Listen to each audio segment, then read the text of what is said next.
If you're on the market for a home, what exactly are you looking for in a realtor? If you want an ATX original who has over 2 decades of experience in this market, a truly devoted family guy who's been known to make time for a cortado or two as well, if so, I know a guy. His name is Kevin Hutchison. He manages to balance his life while finding homes for his clients, all while playing dad. This proud boy and girl dad is musically inclined, and he bleeds burnt orange as well. Thank you, Clint. You pretty much said it all. I'm honored to be a part of Stories Inside the Man Cave and honored to serve each and every one of you in your real estate needs. San Antonio, Austin, Texas, everywhere in between. Hutch will treat you like family while finding your ideal home. Give him a shout at the number on your screen or shoot him an email. Kevin Hutchison at Realty Austin. Wake your ass up or take a damn nap. And we're the 3 best friends that anybody could have. It's time. Sean, you were twerking. That's going to happen. Murph, don't be a dick all your life. It's one of the more fun podcasts I've ever done. Hey, I tell you what, if you're not talking about sports in the man cave, I better not say you not a man. That's it.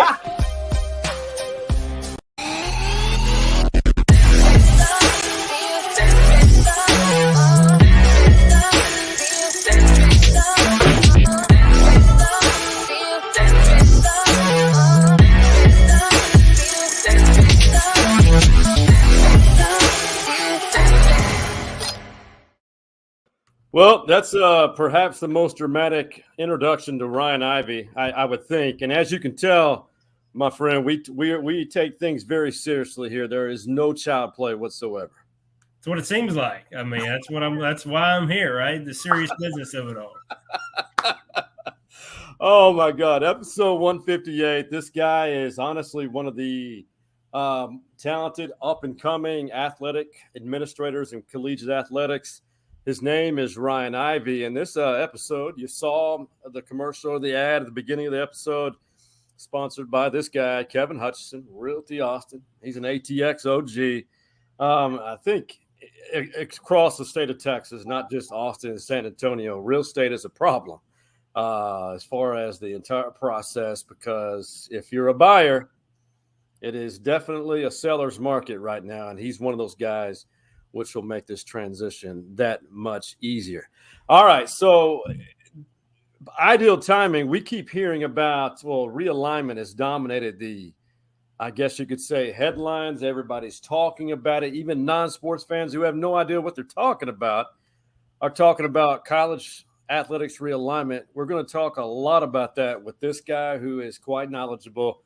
But Ryan Ivey, he is now the AD of Stephen F. Austin State University in Nacogdoches. Let's discuss this career path of yours, because for me, it seems like it's been a meteoric rise for you. How would you describe we saw a few of the pictures of your prior stops, but how would you describe your career so far? Yeah, I think first and foremost, Sean, thanks for having me. I think, my path has been, I've been fortunate. I've been fortunate to be the right places at the right time with the right people. And in fact, been able to have success really at each stop of the way. And look, at the end of the day, I tell people this all the time. The athletics director job is the definition of middle management.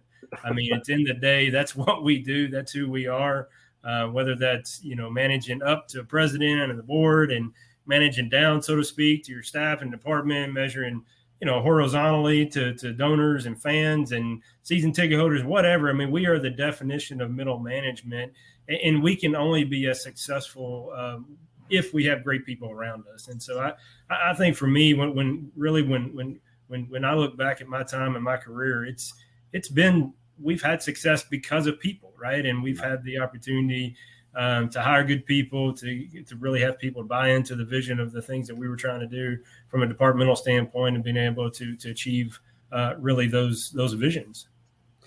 So his resume, to me, just because I have a vested interest in college athletics, it's a big part of my life, mainly because of my passion for it. But yes, I'm an alum of Stephen F. Austin. That's how the two of us crossed paths. I'm a big supporter of his. But that's not the reason I brought him on board, because he has a great story, but he also has a really good, intuitive, I guess you could say, not just opinions, but knowledge of the modern landscape. So correct me if I'm wrong.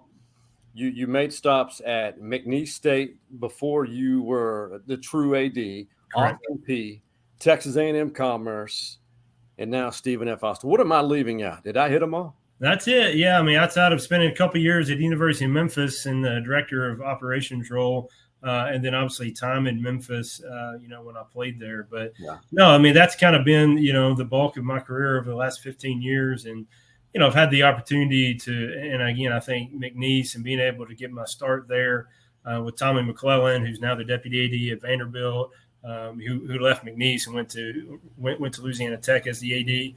And at that point in time in 2007, I mean, honestly, Sean, we got two 25-year-olds. I'm a month older than Tommy. I quite frequently remind him of that as well.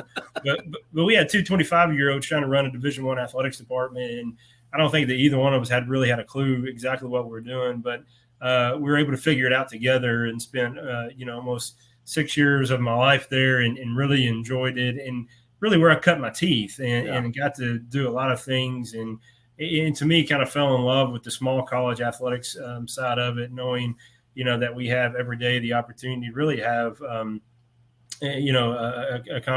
opportunity to engage with student athletes, on a much granular level than probably what some of them do at the Power 5 level. And to me, that's really important for me moving forward. Now, briefly, before we get to the heavy stuff, the Memphis Tigers, your role there, he was a holder, and you got to hold for a kicker who really has made a name for himself in NFL history, in my opinion. Affiliated with the Patriots. I mean, a lot of people underestimate the importance of the holder. Snapper, holder, kicker. 3 moving parts on one play. Tell everybody about that career you had at Memphis. Well, I mean, ultimately, especially when you watch Ace Ventura, right? I mean, Finkel will tell you that it's important to make sure you've got the laces out on it. No, I mean, again, I had the opportunity when I was in high school. Didn't know a lot about football. Didn't play football growing up. I played soccer growing up. We did not have a soccer soccer team when I got to high school, and so I had a friend of mine whose dad was assistant football coach. Said, "Hey, why don't you come out here and see if you can kick a football?" So I did. Left Mayfield High School with 7 school records, 1 state record, and walked on to the University of Memphis as a kicker, punter, kind of combo guy. At that point in time, I was just trying to figure out a way to get on the field. And we had an opportunity where we had a holder before me get hurt. Scott Shearer was a quarterback.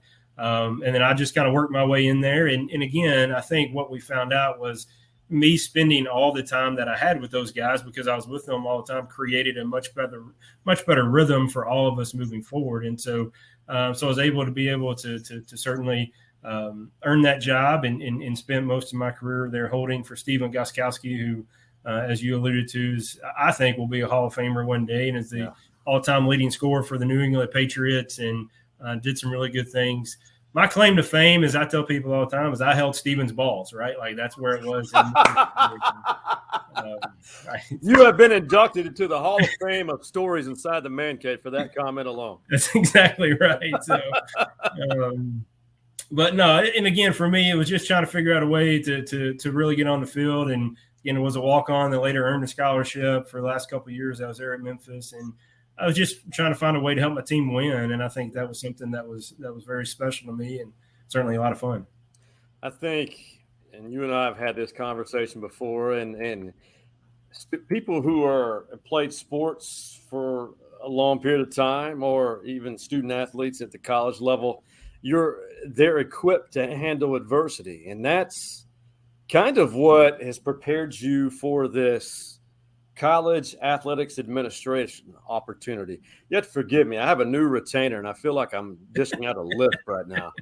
How would you describe, because you look at Chris Del Conte, you look all these ADs across not just major Division I, it's a new landscape that a lot of people seem to be trying to figure out how to navigate. Is that a fair assessment?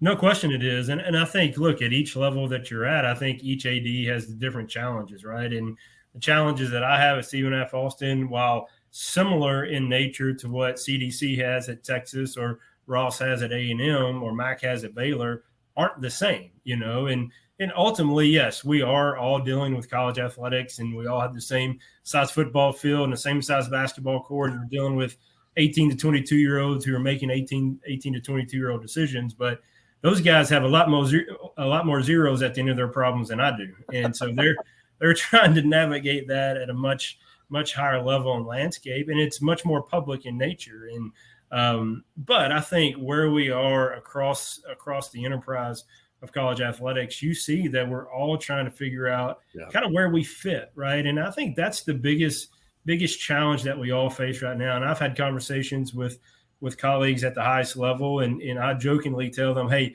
well, you guys just go ahead and figure out what it is that you're doing so the rest of us can figure out really the things that we're going to do, because it's going to trickle down to us moving forward. And for us, that's what's creating, I think, the most anxiety across college athletics as a whole, is that we don't know where the carousel is going to stop, and so we can't plan. And most of the people that I know in this business, we're all planners. We're all trying to see around the curves, and we're trying to figure out really how to get ahead of things. And we're not able to do that right now just because we have so much coming at us, and we're trying to figure out really where this carousel is going to stop so that we can start making decisions to help us. And I think that's probably the biggest challenge that we all face today. I think you really said it best. And we can only, in life, really worry about things we can control. But you said it's coming at us like drinking out of a fire hose, and you have no control over that. That's just how it is. And I think there's a lot of overreaction, just in my opinion, my uneducated opinion, that is. Sure. I'm going to bring up a graphic here. Conference realignment is new to a lot of people, but what I'm about to bring up is something that you're full aware of, and I'm trying to find this one specific graphic. And of course, with technology, here we go. This is the one right here. You'll love this one. It's a very busy graphic, Ryan. So that makes it fun. So obviously, the program I'm using didn't really use my left and right alignment very well. So this is, I like to call this the modern era of college athletics conference realignment. The most significant, and you remember this like it was yesterday, both of us. It's not an age joke. 91, I mean, the Big East adding an independent Miami, and it just really, from 91 to 96, a lot of traction there. I mean, is this a fairly accurate page that really shows when this all began or really gained momentum?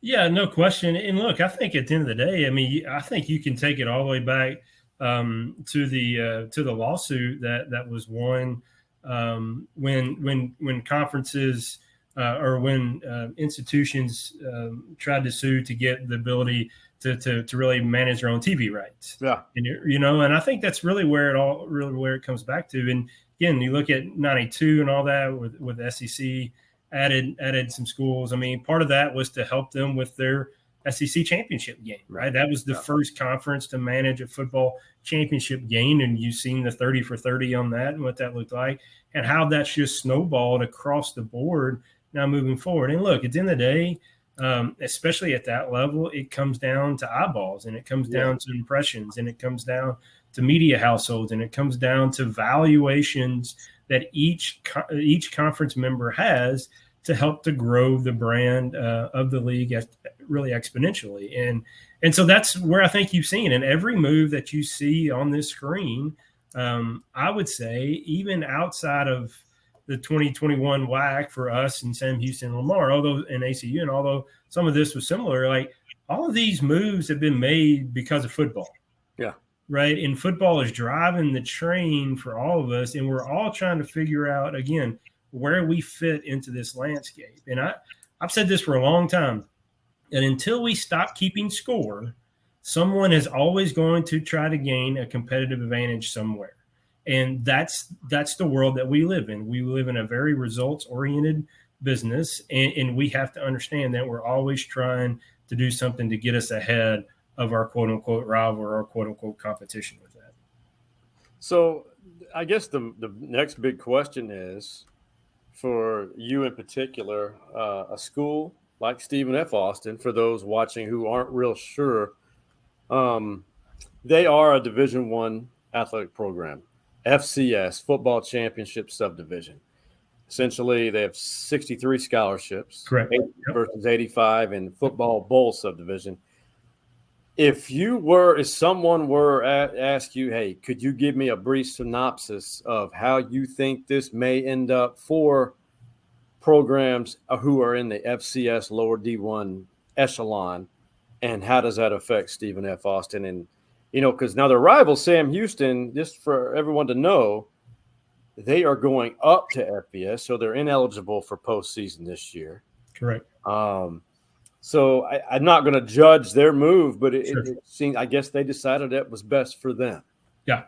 No, and I think, look, at the end of the day, each institutions make decisions that they think are in the best interest for them, and you can never fault anyone for doing that, because you're not, like, I'm not in the day-to-day operations of those institutions, right? So I try not to cast judgment on that because I don't understand those things. Yeah. I would tell you, I mean, at the end of the day, I do think it's going to. I mean, conference realignment at the highest level is going to have an impact on the FCS. I think the biggest challenge and the biggest thing that's going to have an impact on the FCS is just the transformation committee and what's going to come out of that. And because I think you're going to see scholarship caps being limited or being lifted. I think you're going to see, these larger institutions and these Power 5 conferences, and they're going to figure out maybe how to get to Power 3 at some point in time and get to these, 3 conferences of 20 and kind of manage that. And there's going to be, you can call it 50 to 60 or so that's going to be a part of that group. And then I think everyone else is going to try to figure out, all right, where do we fit in all this? Because I don't know that, the institutions at the group of 5 level, I don't know that they can afford to go to 115 scholarships. I don't know that they can't, right? I just don't know that they can. And so I think you're going to see FCS change, but I think there's always going to be a place for what we know as FCS football.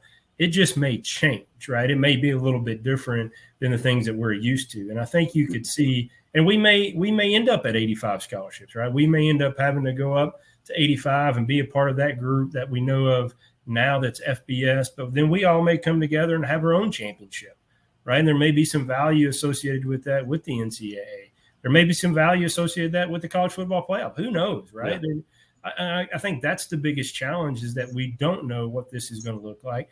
We do know, and this is where I tell our fan base and folks across whoever listen, look, at the end of the day, there's college athletics before this, and there will be college athletics after this.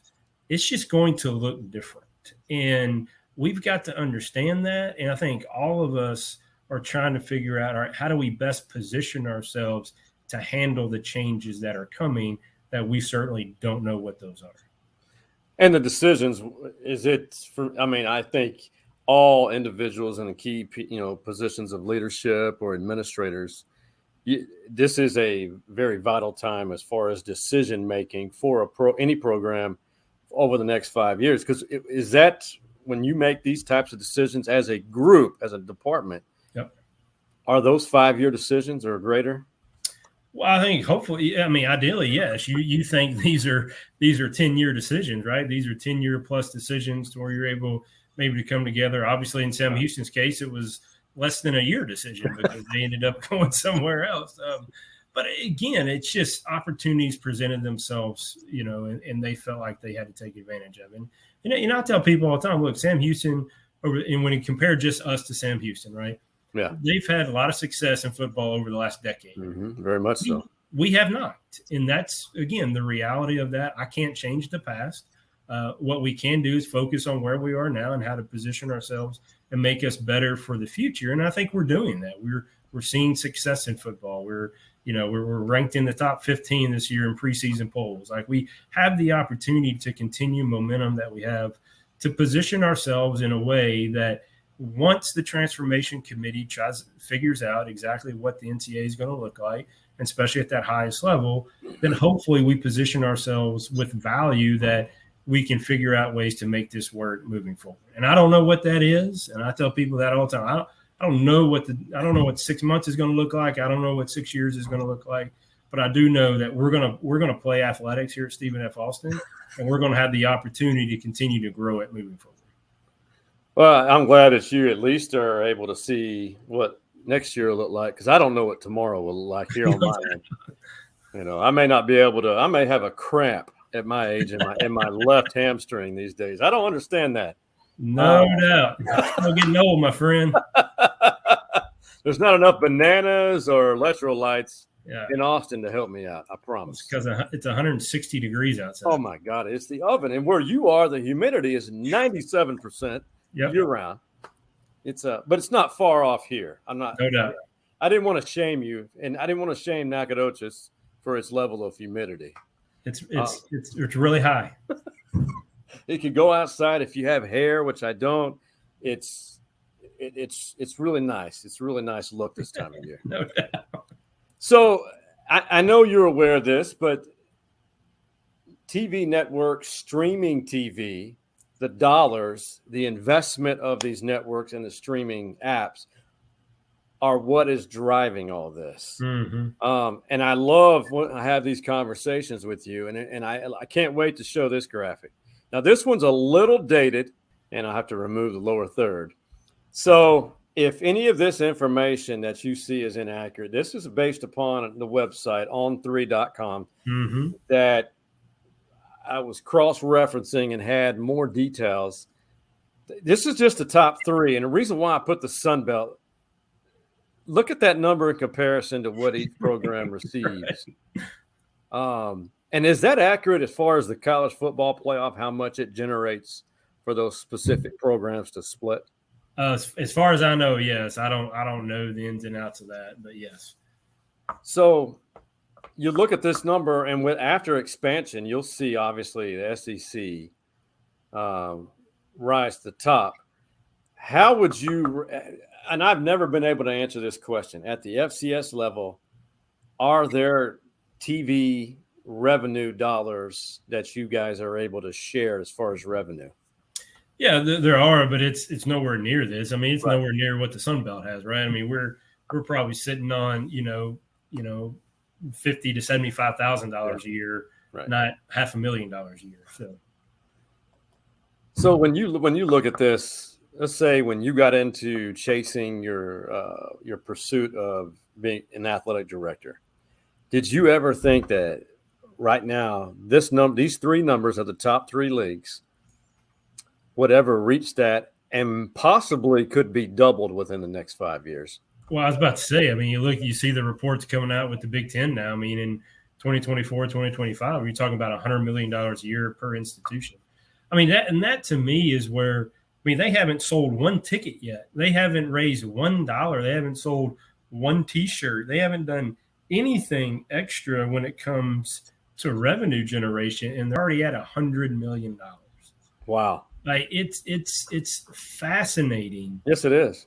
As to what goes on at that level. And again, I've never been at that level, so I don't know the ins and outs of it, but it's fascinating to me the amount of revenue that is associated at that level. And I think the biggest aspect of it that you see is how much it's able to be matriculated, if you will, across the department. Yeah. And I think a lot of times that narrative gets lost a little bit. It's, I don't know how many sports Texas has where they sponsor 20, 21, 22 sports now. Quite a few Olympic sports as so well. Yeah.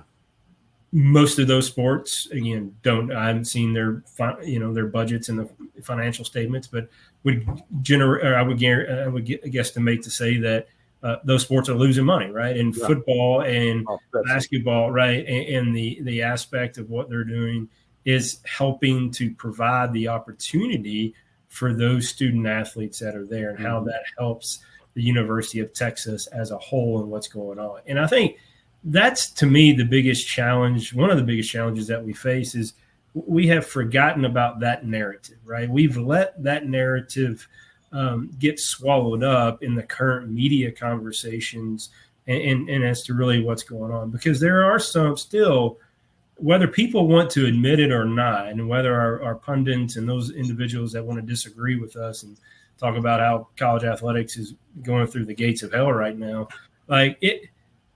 there's still educational value to what we do. And we forget about the fact that we are outside of the GI Bill. There's been no other platform or opportunity to generate scholarship options like college athletics. And we have let that narrative get lost in the shuffle in all of this. And so while, yes, there's value associated with it, and these institutions and these athletics departments are generating multi-millions of dollars, and there is again the people that disagree with us want to say, well, these individuals should get paid, whatever, so on and so forth. Look, there's some argument to that, and I think we can have that conversation. But at the core of what we do is the ability to educate individuals, right, and ability to educate young people and to help set them up for future success. And that's what we're all trying to do in some form or fashion. Is, again, some of us just have more zeros at the end of it to do it than others. And so where do you fit in all that moving forward?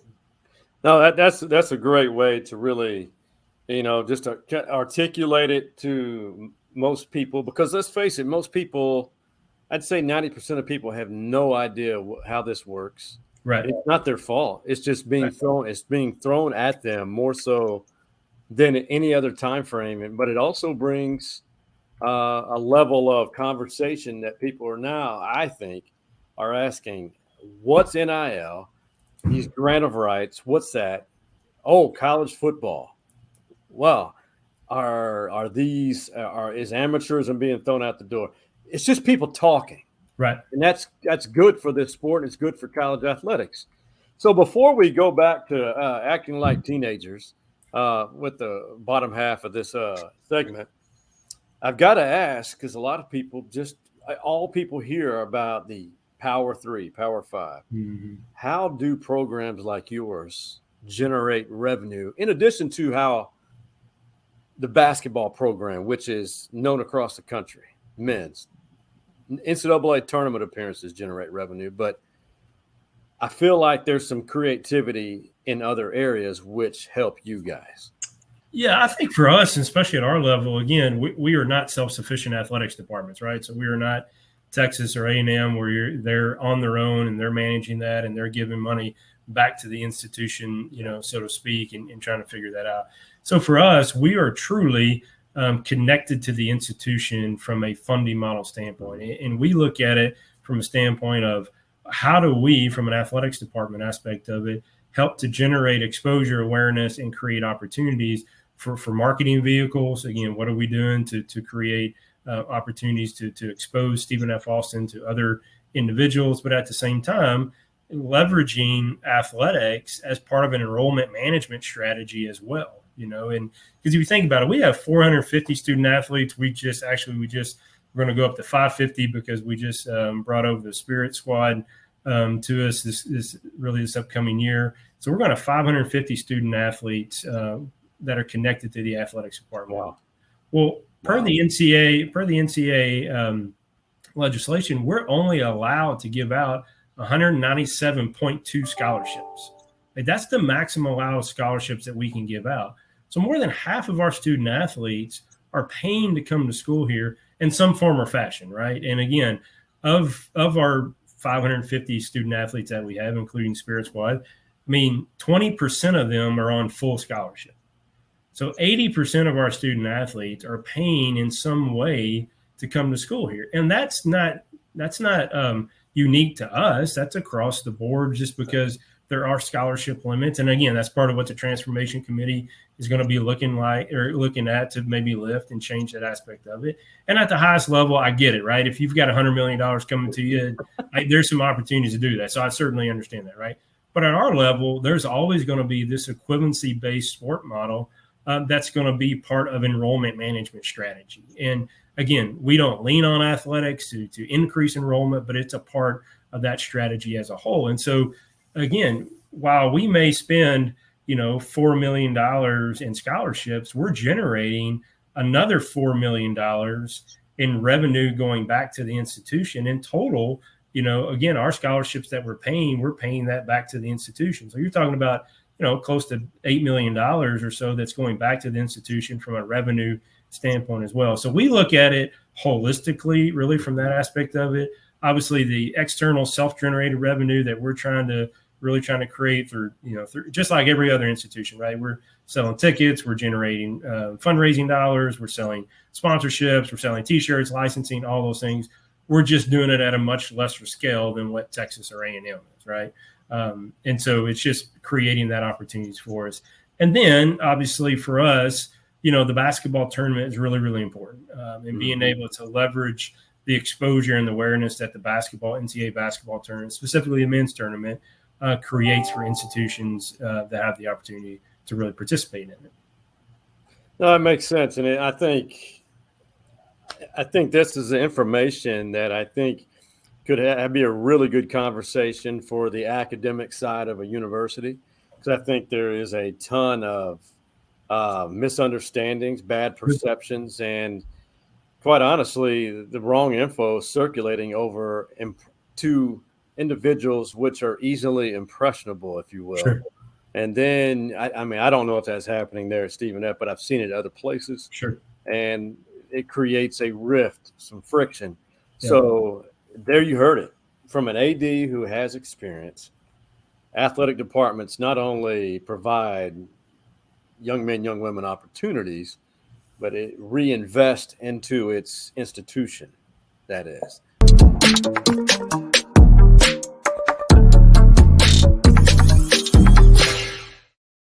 Right. I don't know when's the last time you sat down and had you were witness to show and tell. Can you remember how many years ago that was? It's been a while. It was probably when I was second or third grade. So I'm afraid what's about to come my way. Oh my God. You know what? This is where a lot of laughing and a lot of embarrassment. But I think we can agree that, and I say this a lot, but it holds true because everybody can relate to it. Our significant others would truly prefer us not to resemble the German Black Forest below the belt. And that's where our guys at manscaped.com, they are constantly evolving, creating new product lines from tools to they have a tool called the Lawnmower 4.0. Just use your imagination. Mm-hmm. And this one's my favorite, the Ultra Smooth Package Shaving Care for down there. And all this it's basically, Ryan, a 4-step or 3-step process. They have humor. They toe the gray area with some of the names of these, and I love it. Crop exfoliator, buffing and smoothing, dental exfoliant in the growing area. You don't even feel it. You really don't. But you got to be careful because the family jewels are not meant to be abused. Very true. Yes. That's very true. Clear growing shaving gel, and last but not least, and they give you extra razor blades. This little fellow right here, it does the job. So, Ryan, you think we should pose a competition for the Ultra Smooth Package between all lumberjacks, or how many SFA lumberjack students should we kind of create a competition and call out Sam Houston to see who uses this promo code more? I think anytime that we have the ability to compete against Sam Houston, we need to be doing that. So I'm all for that. Let's get it done. Battle of the Piney Woods, Manscaped style. Manscaped edition, you bet. The best part of the first segment, because second segment goes by just like this. Man Cave Story brought to you by our guy, Jim Saxton, State Farm Insurance Agency. That guy's been around forever. I just want to tell you this story. About 3 months ago, I purchased a new truck. Called Jimmy. He texted me. He said he texted his Chris at his office downtown Austin. And I was at the dealership that I get my Apple Wallet fully covered for the new truck within a half hour. That's pretty impressive. That just tells you the type of service he will provide. Now, is there – He's definitely a good neighbor. Yes. Well played, my friend. You played. Hey, I want to make sure Saxton sees it. Hey, I tried to get it. I tried to have a Saxton at SFA. I tried. I know. We tried. We thought we had it. Just didn't quite work out. Hey, E for effort by everybody involved. You bet. Absolutely. Good family. Very good family. The Man Cave story, they've all been great. They've been legendary. Is there any type of story, family, football, teammates, whatnot, that you love telling it never loses its luster as far as humor? For me specifically? Mm-hmm. So this is the one that I always tell people. So I have had the good fortune or misfortune, however you want to say it, of tackling a streaker once. I love it. I love where this is going. Yep. So I was at McNeese. We were hosting our homecoming parade. It was on a Thursday night, and we always ended the parade in the stadium where we turned out the lights and we shot fireworks off and everything. So we were doing that, got to the point. Everybody's counting it down, 3, 2, 1, shut the lights off. Here we go. And, of course, I'm on the radio doing event operations at the time, and all I hear is, we got a streaker. I'm like, oh, my goodness. So at McNeese, at Cowboy Stadium there's one – it sits down in a hole. Right. There's one way in down the stairs and kind of one way out on the ramp. And so that guy was taking off around the front of the field and was heading to the ramp. So I took off that way and got there, and you could tell he was a little bit inebriated, had a little bit to drink, like most great Cajuns do when they're having a parade. And so we got him, and he's like, all right, you got me. He said, but I got him fired up, didn't I? And the worst part about that, Sean, was it was a classic South Louisiana night, muggy, humid, just wet, sweaty, nasty, just gross. And that's one of the things for me that I will always remember. I even have a certificate that was brought to me during a departmental staff meeting at McNeese by the chief of police for McNeese that talks about me going where no man wants to go, and like a jaguar bouncing on a bunny rabbit after his prey, all kinds of things. So that's one that I always tell that I get to, I think makes me a little bit unique maybe than other people. That's a great story. And quite honestly, Cowboy Stadium was and can be one of the best college football venues. You bet. For a smaller stadium. Absolutely it is. It's intimidating. Yep. That because of the crowd there, they've won quite a few games because of the crowd. You bet. Absolutely. It was, and they've beaten Stephen F. I've never been over there, and Stephen F. has won, maybe because I was there. But yeah, it definitely was your fault. Yeah, I'll take it. But that was funny. I just hope that there was no contact with anything when you. Yeah, I can't promise there wasn't. Honestly, it was not something that probably my best days of my life. So. Hey, but it was from. I would venture to say it was a good form tackle. Yes, we got him down. You got him down. Got him down. You got me. I'm good. I surrender. That's exactly right. We got him. Hey, we're going to take a quick break with Ryan Ivey, the Stephen F. Austin State University athletics director. We're going to have a little bit fun for the wild and really quick segment 2, and that's coming up on the other side of this break, Ryan.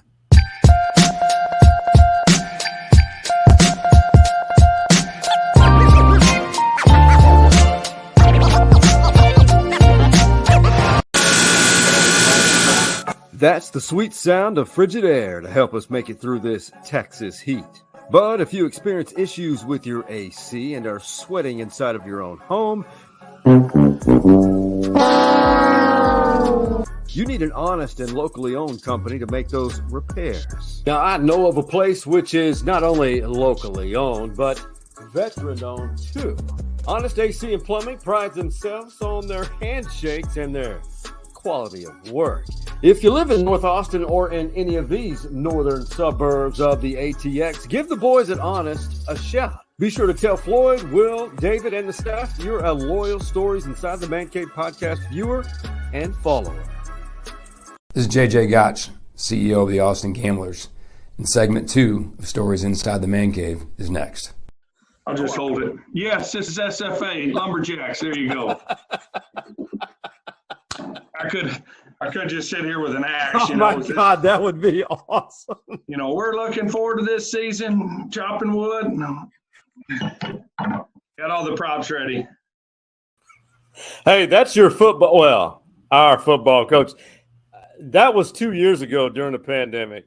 You two have been together forever. He's entered. Is this year 4 for him or 3? This is going to be year 4. Wow. Yep, year 4. Yep, year 4. I have to think, man. I'm telling you, sometimes it flies by. It does. Is he like that every day? Every day. Every day. It never changes. You never know what you're going to get out of Colby Carthel. And every time that he gets a microphone or gets in front of some camera, I always cringe. I always cringe because I just never know what's going to come out. But that's it. That's who he is. Yeah. And I tell people all the time that's what makes him great. He is a Texans Texan, my friend. He is. He is every bit of it. He loves this great state and has done some really good things in it. Episode 158. And it's Ryan Ivey, the AD there at Stephen F. Segment 2 brought to you by Farmhouse Delivery. Why leave the house when these guys have organically grown, Texas-grown produce and beef and chicken and meal kits? Ryan, this company has done an amazing job in that they partnered with Austin area beers, cocktail mixers, if you will, and of course, there's so many options here that they are selling Bloody Mary kits, everything, all delivered to your house. You don't have to leave at all. FarmhouseDelivery.com and use the promo code MANCAVE, 2 separate words. You get 20% off there. So that's great if they're delivering Bloody Marys because Lord knows we all need them. So. You need them first thing in the morning. It has to be before 10 a.m. Absolutely. So you got to see Colby Carthel, who's probably that program is on target to have a really big season. They went to the playoffs last year. Mm-hmm. I look up and down your coaches that you have from Kyle Keller, men's basketball, your women's basketball coach. You got to fill some big shoes on the track side. Yep. You have a lot of – and Johnny Cardenas at baseball who does more with less than probably any Division I program in America. Just a list of characters. And that's a great word for them. Most level. I mean, how would you describe your staff? No, I think I do. I tell people this all the time. I think we've got a great group of coaches, probably some of the best coaches that I've been around and really at the places that I've been. And coaches that truly care about their student athletes. They truly care about Stephen F. Austin, care about Nacogdoches. They've embraced it. I mean, you think about, somebody like Debbie Humphreys, who's been here, 30 years, and she's got over 800 wins from a volleyball standpoint. Colby and I were talking about this today because we were talking about we have a structured head coaches meeting that goes about every 2 weeks or so that we do. And I tell him, I said, look, I mean, there's something that he can learn from Debbie Humphreys, right? I mean, she's been doing it for as long as she's done it at the high level that she's been doing it at. Like, they can all learn from each other. And I think that's a great part of our coaches right now is that I think they all truly believe that and they all support one another. And it's fun to see them interact. And I just get the opportunity to certainly do that, at head coaching meetings when it's just myself and them and they're having conversations. And I certainly learn a lot from them as well. Well, one thing I know Coach Humphreys and if you see her, tell her I said hello because she was in the midst of her career when I was in college. She hasn't aged a bit. All she does is win. That's all she does is win. Like, and I tell people this, she's as intense. And I didn't know her when she first started, obviously, but I'm telling you, she's as intense now as she ever was. I mean, it is. She keeps going after it, and she'll be here for another 20 years if she wants to be here. Like, she has got it going on, and she loves this place, and she loves to compete, and it's fun to watch her do it. It was Big 12 Media Days last week, and of course, we just talked about expansion. I saved this soundbite for you, Mike Gundy, who I was actually there when he had his "I'm a Man on 40." I was about 5 rows back to his right. let's just say everything that we had planned after that game. It was a big win against Texas Tech that day in Stillwater. Yep. Not one of us mentioned the win. Right. But so he was asked by the Austin American Statesman, Brian Davis, about the future of Bedlam. Of course, it's probably not going to happen for a while after this year or next year. And then he talked about recruiting now for Oklahoma State. Well, the future in Bedlam is a year or two left. I mean, that's the future of Bedlam, based on somebody else's decision. Recruiting for us hasn't really changed a lot. You know, it's interesting with young people now. I'm not sure. You might be able to take a poll of the top 250, 300 recruits in the country and ask them if they know. For example, you could throw out what conference is Purdue in or what conference is Wake Forest in. And I would say there's about a 50% chance they might not even know what the conference is. What? Can't disagree with that. No, absolutely not.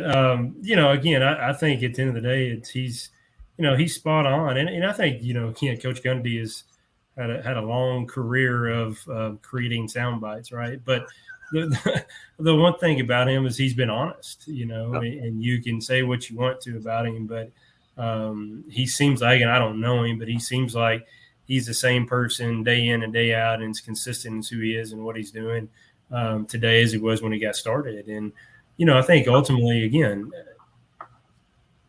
institutions are going to make decisions that are based on the best interest for them. Yep. And at the end of the day, it comes down to money and how much revenue are we generating, because it's what makes us go around. Like at the end of the day, if somebody told me, hey, Ryan, if we can give, guarantee SFA athletics, $50 million a year if you went to this conference, well, I wouldn't have a choice, right? It's not about, hey, I don't, it's not the fact that I don't like the conference that I'm in or whatever it is, but I've got to figure out, and administrators and institutions, especially if we're going to have athletics, we've got to figure out how to position athletics to best help the institution grow. And that's our responsibility. And that's where we are right now. It's evolution. That's the word I keep using. It is. When I have these conversations, it's evolving. Yeah, it is. And look, to me, I think it's all cyclical. I think it all, again, you think back, to, almost, over 100 and however many years ago when Coach Stagg started at the University of Chicago, and, he's inducing students to come to school there because he's trying to recruit kids to come play football there. Right. I mean, it's been going on. It's like I say it tongue in cheek, but again, until we stop keeping score, everyone's always going to find a way to really have a competitive advantage in what we're doing. And that's just the reality of the situation that we're in. And I love you threw out a Coach Stagg reference. That's the Amos Alonzo Stagg Bowl, which that's Division II national championship. Division III, actually. Division III. Yep. Okay. Yeah. And that's where Mary Hardin Baylor has become a frequent visitor. That's exactly right. Yeah, that's exactly right. It's amazing. So if you look at that's funny you bring this up. I have no idea how I know this. The early years of, I guess, the late 1800s, early 1900s, University of Chicago was a national power. That's exactly right. I don't know what happened. Well, I think they just made the decision not to do it anymore, right? Yeah. Not to invest in it. And, again, I think at the time, you think about it, too. I mean, back in, I think it was the 40s, Swanee, the University of the South, based out of Tennessee, they were in the SEC. I mean, again, right. So you make decisions, and that's the challenge of us all right now. I mean, you can look back over time and think, why in the world did they get out of the SEC? Or why did Tulane get out of the SEC? Another one. Right. And you think about those. And again, you make decisions based on the information that you have in front of you. And none of us can predict the future. You don't know where this is going to go, but you're trying to make decisions based on the growth of your institution in some form or fashion. Quick draw questions, and I'm going to do it with some pictures. Okay. And I'm trying to – here we go. I call this the Ivy collage here. So, quick draw question. Top right looks like Texas A&M Commerce. Yep. Who are you pointing to, and what are you saying? Well, I think that is my press conference, opening press conference, introductory press conference, and we got some media in the audience, and I think I'm pointing out a media member to ask a question, if I remember correctly. Lower right, it's after you guys won the national championship, Division II at Texas A&M Commerce.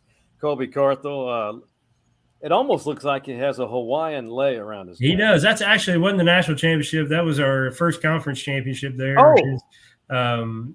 His second year there in 2014. And so that was our senior day, and we had some individuals. Charlie Tuau was from Samoa, and Charlie later went on and played a little bit in the NFL and the CFL. But he had his family come back, and so Colby was able to wear kind of some Samoan leis and things of that nature moving forward. And that was the late Dr. Dan Jones, who was the president at the time, and hired us both there. So the lei is a good look on Coach. You bet, absolutely. What is he saying to you right there under his breath? He's saying, "You owe me my bonus."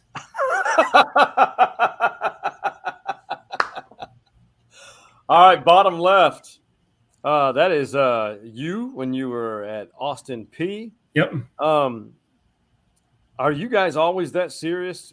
Is everyone always that serious at Austin P? I think so. We were pretty serious at the time. We were trying to figure out, if I remember correctly, that I think that one is when I was introducing our new head basketball coach, Matt Figger, at the time. Uh-huh. And so for us at that point in time, it was really important because Austin P had a lot of success in men's basketball as well. Coach Dave Luce had retired and was the dean of the OVC coaches at the time and was all-time winningest coach. So very serious moment. Had a lot of media there, especially coming out of Nashville, who had a lot of questions. And so trying to manage that as well. Austin P, the Governor, is one of the best mascots that I can think of. Let's go P. Go P. Oh my God. You have that on a bumper sticker. I'm going to go buy that shirt. You bet. Absolutely. So I would just tell you, so Fly Williams, have you heard of Fly Williams? He was a long-time ABA player and played for the Globetrotters a little bit. He played at Austin P. I didn't know that. Yep. That's where he played college. And then so the student body created this chant, "The fly is open, let's go P." And so that's how "Let's Go P" became the chant for Austin P State University. So. Oh my God! I'm going to go online, and I'm going to if I can find that, I'm buying it. You can find it. It's there. I promise. The fly is open. Let's go P. Your fly is open. The fly is open. Yep. I'm writing this down because that's what I have to do at my age. I write down everything. Let's go P. All right. So the middle one is, I think, your acceptance speech or introduction press conference at Stephen F. Austin. Yeah. What were you thinking, man, we've got a lot of work to do, or were you thinking, God, how many questions am I going to answer? Yeah. Kind of sometimes that's really, again, I've done it 3 times now, so I ought to be used to it. For me, it was about setting the standard right then and there and setting the expectations. And I think, again, when I looked at Stephen F. Austin and the opportunity to come here, it wasn't about rebuilding something. Right. This place it was already established. It was about taking the challenge that the board gave me at the time and the president gave me and says, all right, how do we elevate our athletics department? How do we continue to grow? Knowing that, hey, we know there's some changes coming on the horizon. I don't think any of us realized it would be as soon as it was, but there are some changes coming. And so how do we position ourselves to kind of get ahead of that? And so at that point in time, because I can tell by that hand signal I get there, I'm starting to really get on this expectation of, look, this is our standard. We're going to be the leading mid-major athletics department in the nation. And I'm not going to apologize for these expectations. And at the end of the day, I hope that you're here. I want everyone to be here and see us go through that. But the reality of it is, if you don't want to adhere to these expectations, it doesn't make you a bad person. It just means you can't be here, right? Because this is where we're going, and I'm not going to apologize for those expectations. And that's really what that was about right there. Setting the guidelines of expectation, it permeates and it creates that type of energy. And it's the same thing with any other company as well, a philosophy. Save the best for last. Upper left, Memphis, University of Memphis Tigers.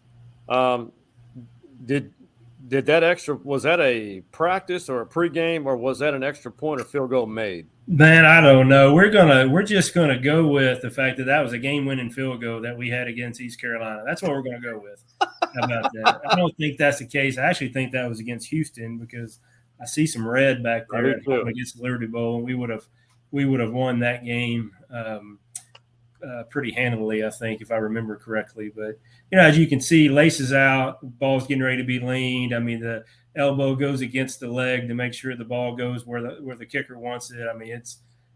You can't get much better than that right there. So. No, not at all. Hey, man, tell me something good.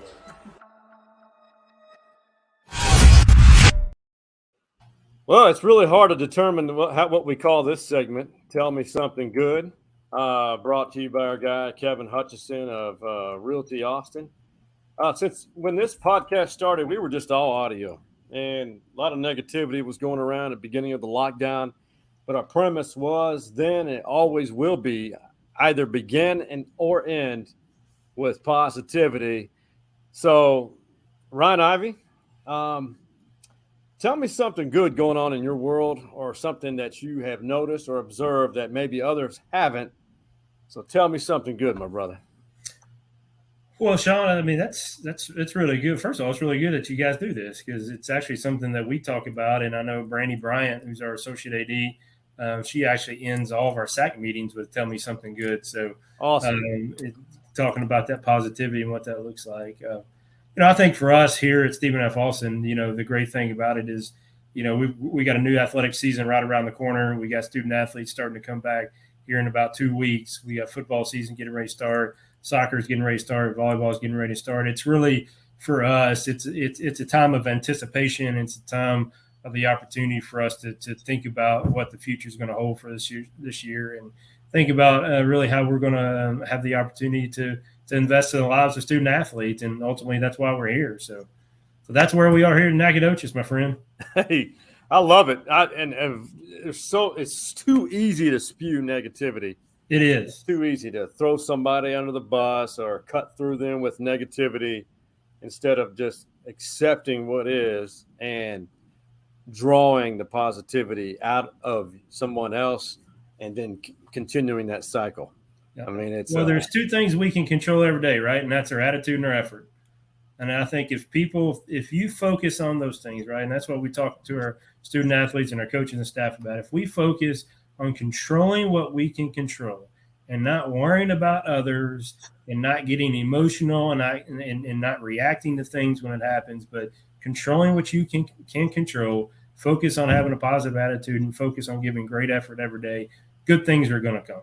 Good things are going to come to you. Perspective. It's exactly right. And I know this could be another conversation, but I'll add to this. You receive what you give to the universe. Yep. I'm all about it. I know it sounds a little deep. I'll be honest with you. Though. It's what happens. Yeah. I learned that through my Bikram yoga practice. There you go. Because I fought it for a while. I was like, I don't believe this stuff. Yes, I do. Big believer. Ryan Ivey, man, I appreciate it.